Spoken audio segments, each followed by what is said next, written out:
Très clair, oui, ça fait du bien effectivement de remettre les choses un peu en perspective. Alors là, c'est pas un petit laboratoire, c'est pas une petite biotech. On parle de Merck qui a communiqué aussi, enfin qui rentre même peut-être de plein pied dans cette recherche de traitement et de vaccins en l'occurrence.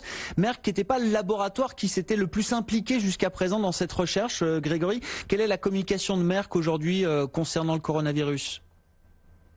Elle est quand même plus sobre et plus factuelle, mais en fait, il y a trois annonces. La première est intéressante puisqu'ils achètent une compagnie allemande dans laquelle ils avaient déjà des intérêts, une compagnie privée, mais qui est une compagnie qui travaille beaucoup sur les vaccins contre la rougeole, measles en anglais. Et en fait, cette compagnie, Themis, avait développé beaucoup de produits qui avaient été d'abord découverts à l'Institut Pasteur.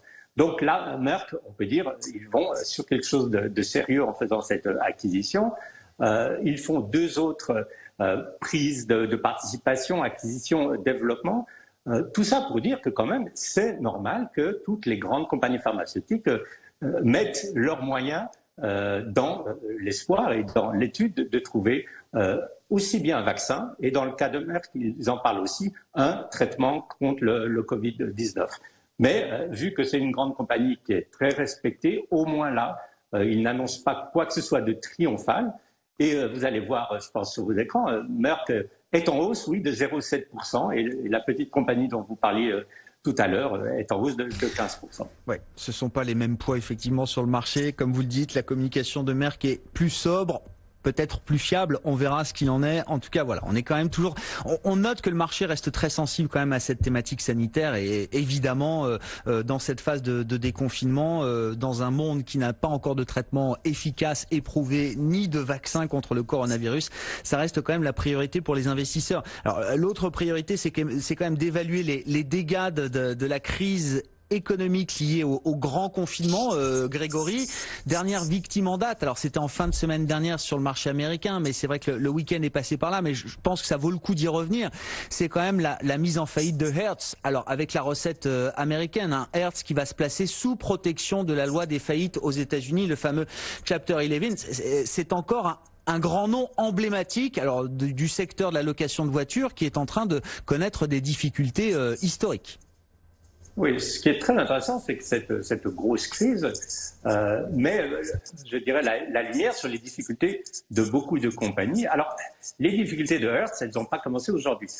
La première chose qui est assez notable, c'est que c'était une compagnie qui avait été spin-off, donc qui s'était séparée de Ford, qui les possédait, et qui avait été rachetée par une compagnie de private equity en 2005. Rien de mal jusque-là, sauf que la première chose que cette compagnie de private equity a fait en 2005, c'est tout simplement de lever pour 1 milliard de dettes pour se payer un dividende exceptionnel. C'est ce que font très souvent ce genre de compagnies de private equity. Mais depuis 2005, le problème, c'est que les choses n'ont pas été dans le bon sens. Alors, il y a eu un grand nombre de CEO qui ont continué, je dirais, à faire un montage financier qui, maintenant, avec cette crise, semble extrêmement hasardeux. Alors, qu'est-ce qu'ils faisaient?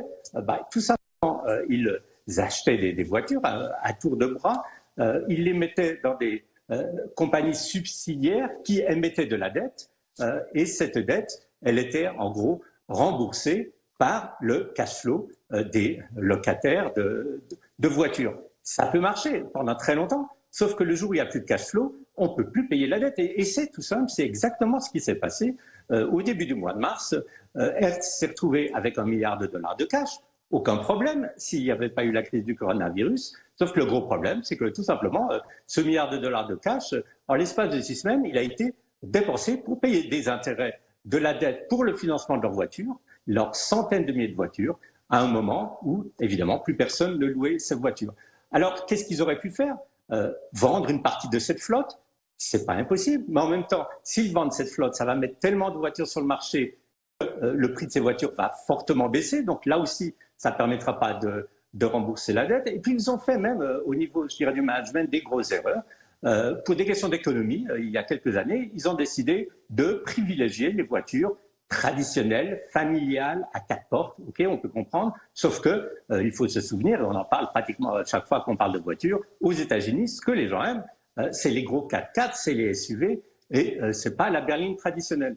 Donc, tout simplement, les gens, ils ont été loués ailleurs. Ils ont été chez This Enterprise, où ils pouvaient louer des voitures qui leur convenaient beaucoup mieux que ce que Hertz avait. Donc, à la fois des erreurs de management, une politique très, très agressive de financement et une dette qui n'était juste plus soutenable pour Hertz. C'est une leçon pour Hertz. Malheureusement, ça risque d'être aussi un modèle qui sera dévoilé petit à petit au niveau de beaucoup de compagnies qui, en gros, on peut dire, vivaient au-dessus de leurs moyens.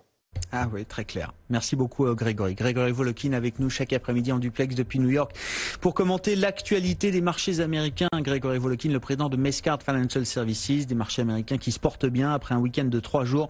On repart sur les chapeaux de roue, plus de 2% de hausse pour